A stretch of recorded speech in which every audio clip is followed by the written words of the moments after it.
Welcome to Your Soul's Transformation Podcast. I am your host, Dimple Bindra. From the Me Too movement to gender equality, some researchers believe that women empowerment can possibly lead. And do you know what are the top reasons for divorce in our country?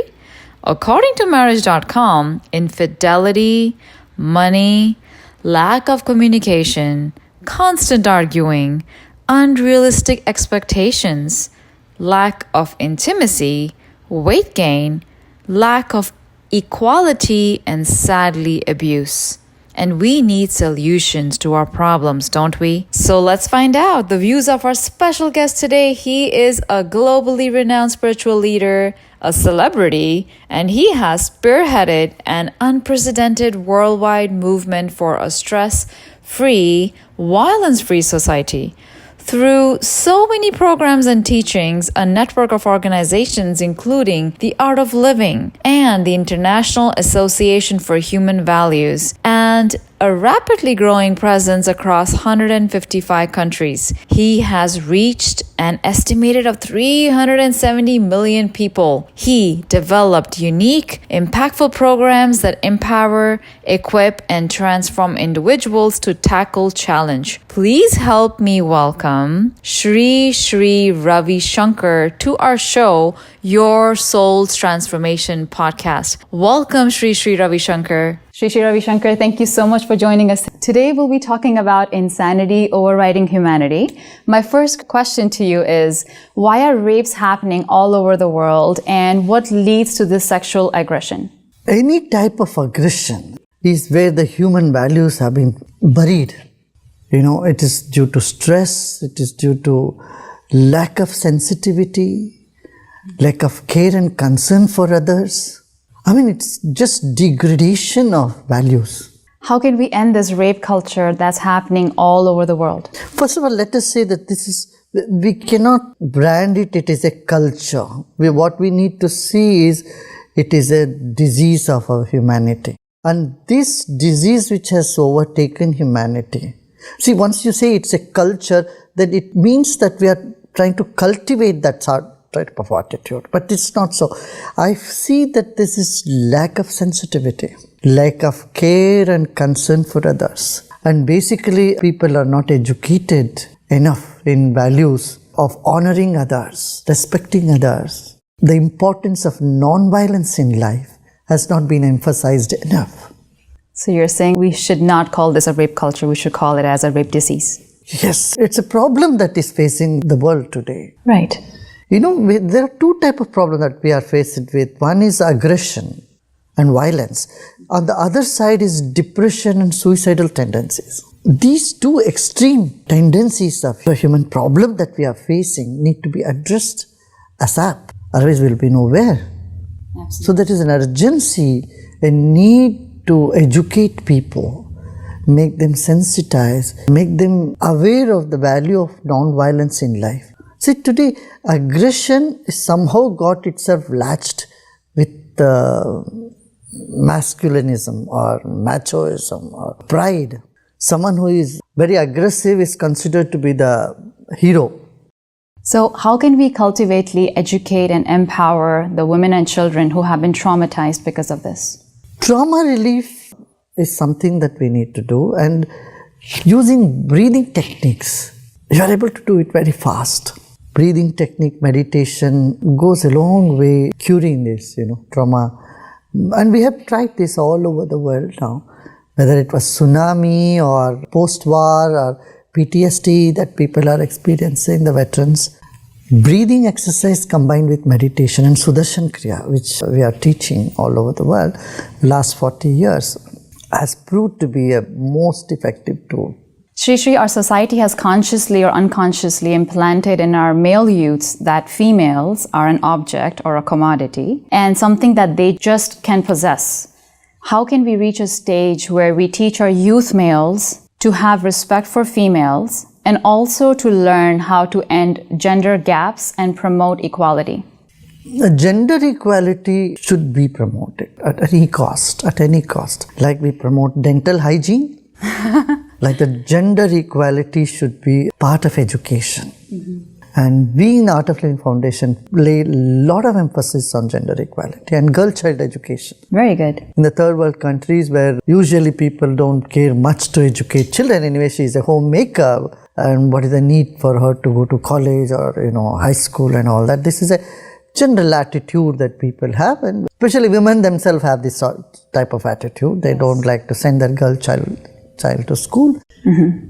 This has changed in the past decade.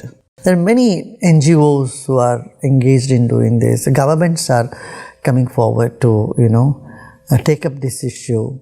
I think this world over we should do. Recently what happened in Saudi Arabia is again great welcoming news that women are allowed to drive for the first time. Right. In centuries. Yeah. So on a positive note, I see that there is more and more women empowerment happening in the world.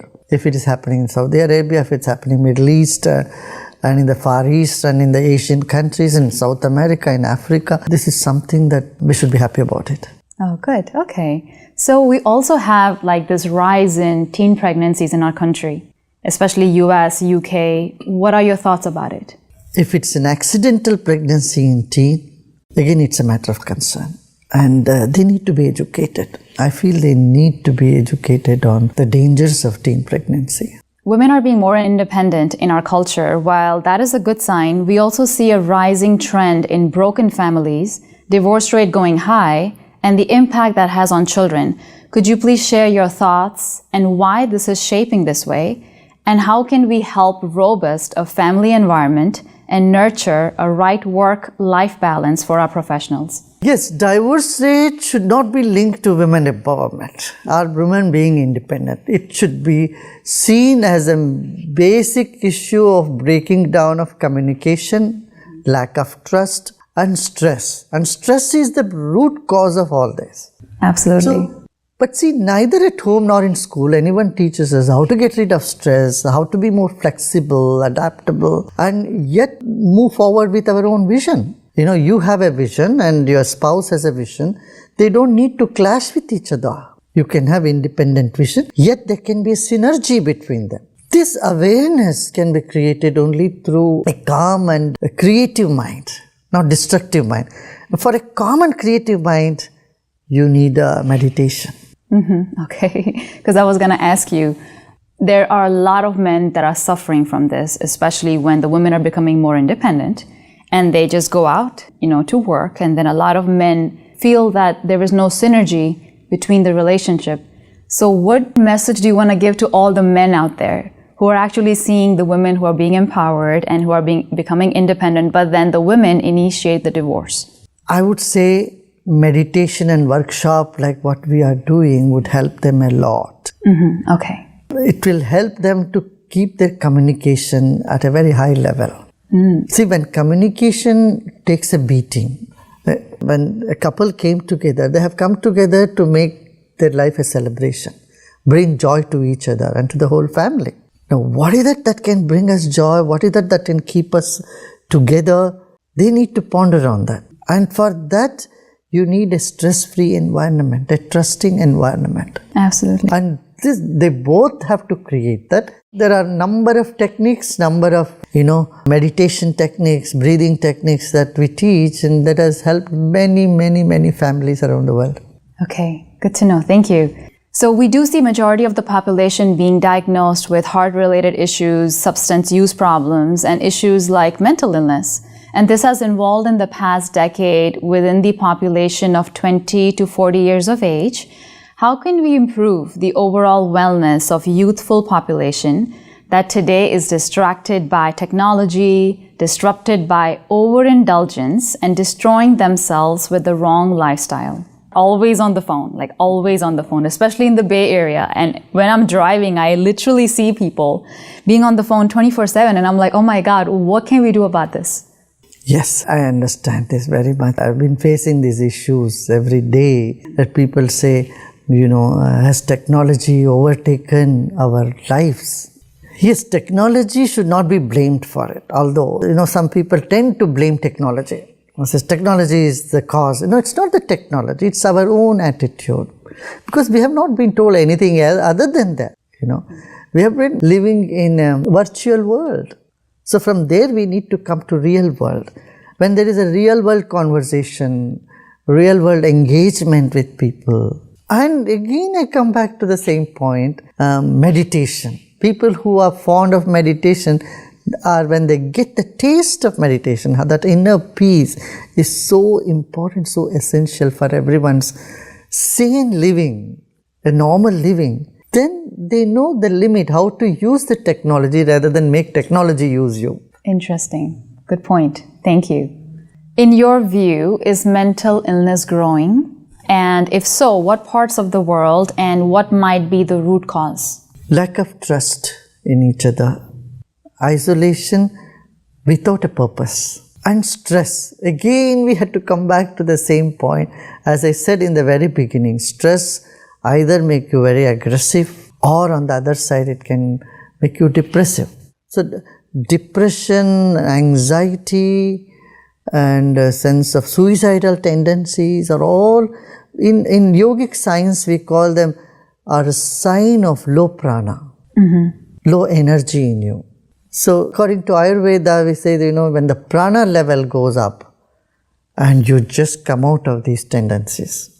And when the prana level goes up, the stress level goes down. They are related. When there is high prana, there is no stress. When the stress level is higher, you feel exhausted, tired, and you feel life is worth nothing.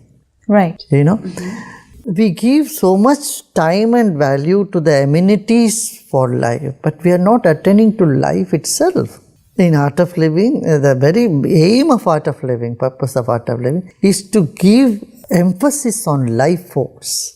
We have 7 layers to our existence: body, breath, our mind, our intellect, our memory, our ego, our self. These aspects of our inner existence, our faculties of our consciousness, need to be attended. This education is a must, I would say.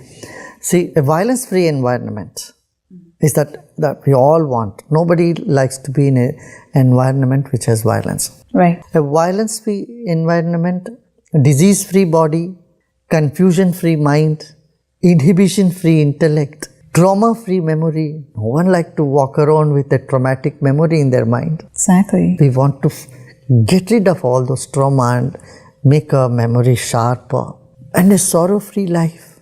This is the very goal and purpose of every individual. Absolutely. And it's a birthright of every individual. I would say through education, interaction, and through culture, we must acquire all this. And what can institutions like Art of Living do to help this cause? And what can we as Americans do to change this perception and promote the right behavior within our community? Time and again we'll get many ideas. I would say we should implement all of them, because our goal is to make our society happier society, our society free from violence, and our society free from both physical, mental and spiritual diseases. So uplifting the spirit is what we all need today, and create a wave of happiness in society. Art of Living is committed to it, and there are hundreds and thousands and millions of volunteers around the world who have this inspiration to make a better society, happier society, and a stress-free life. And I'm all for it. Okay, wonderful. Can you share your life journey? How did it started? Who were your gurus? And what inspired you to be a renowned teacher? I didn't aspire to be a teacher. I became a teacher by accident. Oh, really? Okay. Because I had what experience I had, I started sharing with people, and then they started calling me a teacher, a guru. So that's how it all happened. Okay. So who were your gurus? My first guru is, of course, my mother, and then my guru was the teacher of Mahatma Gandhi as well. And my grandfather was with Mahatma Gandhi for 20 years. In his ashram. Wow. So we had a lot of inspirational stories. We grew up with the stories of Mahatma Gandhi. Oh, interesting. Thank you for sharing that. And this next question is very personal to me. How do you explain the serpent energy or the Kundalini energy to a yoga agnostic person? To someone who's really fanatic about Kundalini energy. There is a lot of misconception about Kundalini energy. You need a proper guide, proper system of yoga to learn and practice it. So I would request people, just don't go in to anybody who says, I'm going to raise your Kundalini like that. Exactly. No, so you really end up being a troubled person. You may lose your sleep, your mind may go haywire, your attention span may reduce. So I would recommend them to go step by step, the Ashtanga Yoga, the 8 steps to yoga, 8 limbs of yoga. And then through meditation, you can invoke the Kundalini. There are 3 types of Kundalini: Chit Kundalini, Prana Kundalini, and Shakti Kundalini. So there are 3 types of Kundalini also. And Kundalini means what? Kunda is our body. Mm-hmm. Kundalini is the energy in the body. And this energy passes through all different endocrine glands, it activates our glands. And so it need not be a dramatic experience, but it is a gradual blossoming of your inner potential. Yeah. Interesting. Okay. It can give you vibrancy, it can give you zeal, enthusiasm, a vision, and intuitive ability, and many such what so-called supernatural power are not supernatural. They are just embedded in your own life. We all have energy, and we can invoke this energy or unblock this energy. That can give us a lot of vibrancy and happiness and blissful feeling from within. Thank you. Thank you for sharing your perspective on it. My last question to you is, what is the significance of the way you dress? Is there a history or meaning behind it? No, this is just traditional dress. Okay. Yeah. Like the color white is what I was referring to. Color, I think it contains all the colors. It does? It's very colorful. Okay. White is that which has all the color in it. Right. Okay. So because this question came from some of my students, and they really wanted me to ask you this. And they're like, why does he always wear white? They really want to know, because they wanted to be dressed in white as well. I'm not so bent on any particular color. Okay. I'm only interested in making life colorful for everybody. Everyone's life should be colorful. Wonderful. And your heart should be pure as white. Absolutely. Thank you. Sri, thank you so much for being with us today and sharing your presence with us. Namaste. Namaste.